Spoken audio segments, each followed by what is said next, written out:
Why did the happiest bride in Willow Creek call her mother at 6:17 a.m. and never speak again? A single phone left glowing on a marble floor, a torn veil beside the bed, and a groom who swore he was asleep. June 14th, the night before the wedding. Brooke Tanner's voice trembled as she whispered, "Mom, something's wrong with James."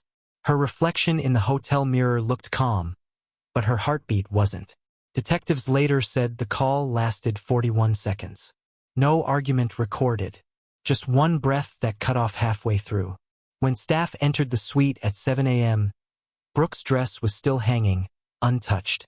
James Holt sat on the balcony smoking, his cufflinks mismatched. 3 hours before the ceremony, Kelsey Monroe, the maid of honor, was seen leaving his room, barefoot, clutching her shoes. Hotel CCTV confirmed the time, 4:52 a.m. But there was one thing the cameras couldn't explain: why James's wedding band was already missing. Grace Tanner arrived at the venue with her daughter's bouquet and an uneasy silence. When they called Brooke's name for the first dance, only her phone rang. And on its cracked screen was her final text draft. "I saw you." What did Brooke see that night? And why did everyone at the hotel act like nothing happened? Why did the hotel cameras lose power for exactly 1 hour, the same hour Brooke vanished? One gap, one timeline no one could explain, and one person who didn't want it restored. Willow Creek Grand Hotel. Security footage showed James leaving the elevator alone. Minutes later, Kelsey Monroe followed, wearing Brooke's robe. Detective Miles Garrett replayed that footage over and over. Every timestamp aligned, except for the gap between 2:31 and 3:29 a.m.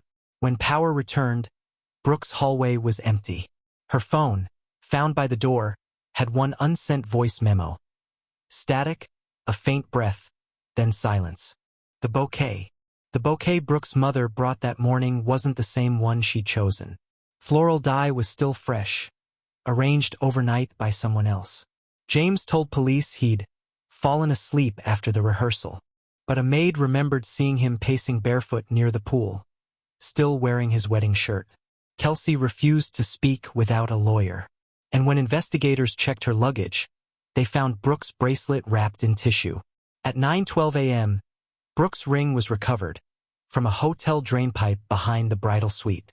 No fingerprints, no blood, just one engraved word inside the band: forever. What happened in that missing hour? And who reset the cameras? Why would someone delete every recording from the night she disappeared? The security cameras outside the hall blinked empty, the usual glow of movement gone. Brooke Tanner stared at the black screens, her chest tightening, every second stretching like an accusation.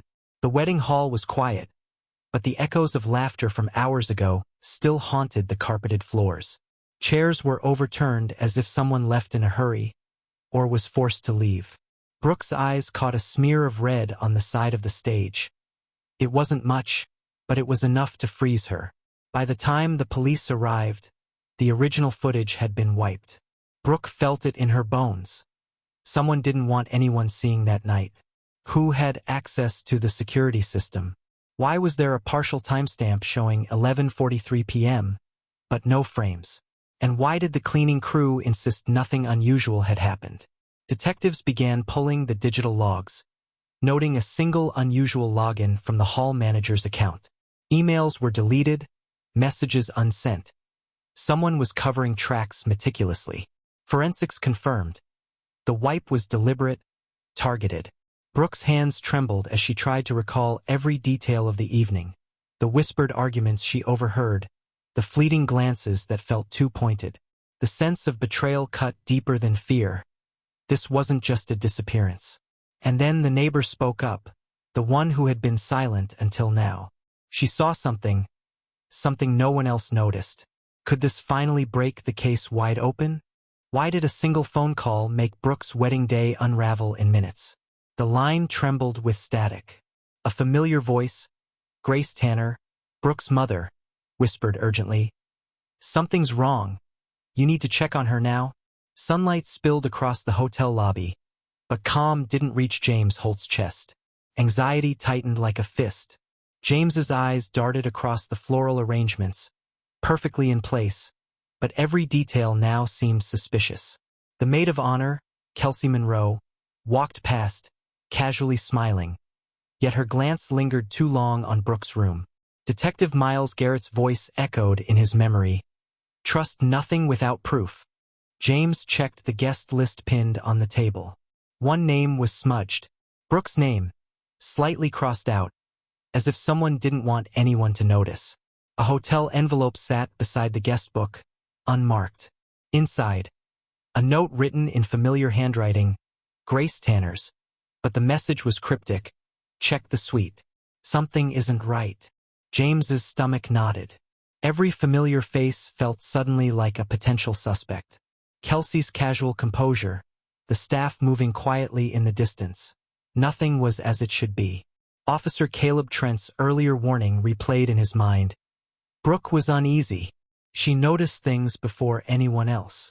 Main suspect, Kelsey Monroe. 1 hour later. Why was Brooke's bracelet found wrapped in tissue in Kelsey's luggage? James approached Brooke's suite, his hands trembling. The door was ajar, empty. The bouquet she had picked herself was gone. Only her mother's note remained. Look closer. She isn't where you expect. Who erased her name? Who moved her? And what was Kelsey hiding? Why would a florist hold the clue that could expose the truth about Brooke's disappearance? The shop smelled sharply of lilies and roses, sunlight cutting through dust motes. Every petal seemed to whisper. Someone had been here. James Holt entered the small workshop behind the hotel venue. The florist, Jenna Ruiz, mid-30s, hesitant and careful, avoided his gaze. Her hands fidgeted with a ribbon, betraying nerves. Rows of flowers hid a partially open door. Behind it, a single chair sat empty, but a bracelet belonging to Brooke Tanner rested on the seat. Jenna explained quietly, yesterday evening, bouquets were rearranged. Someone left a note. It said, notice everything, reveal nothing. I thought it was a joke. James picked up a small folded note under a vase. She knows too much. Don't let her leave. James's heartbeat sped. The warning was precise, personal. Brooke had been in the wrong place at the wrong time. Every instinct screamed danger, yet Jenna's eyes held honesty. The window was slightly ajar. A single footprint in the dust suggested someone had fled recently. Floral workshop, minutes later. Who left the note? And what did the footprint mean? James scanned the room again. No other clues, no one hiding. But every detail, the note, the bracelet, the rearranged flowers, pointed to a deliberate plan. Brooke's safety depended on uncovering who had orchestrated this. And now every second mattered. Who had been watching Brooke that day? And why had no one noticed? Every hallway, every corner of the venue seemed normal. Yet a subtle clue suggested someone was orchestrating the day from behind the scenes. Detective Miles Garrett moved with precision through the sunlit venue. His eyes caught a small camera perched on a shelf above the catering table, angled toward the main hall. The photographer, Logan Whitman, late 20s, calm but alert, was adjusting his equipment. His polite smile didn't reach his eyes. Miles picked up the memory card from the camera.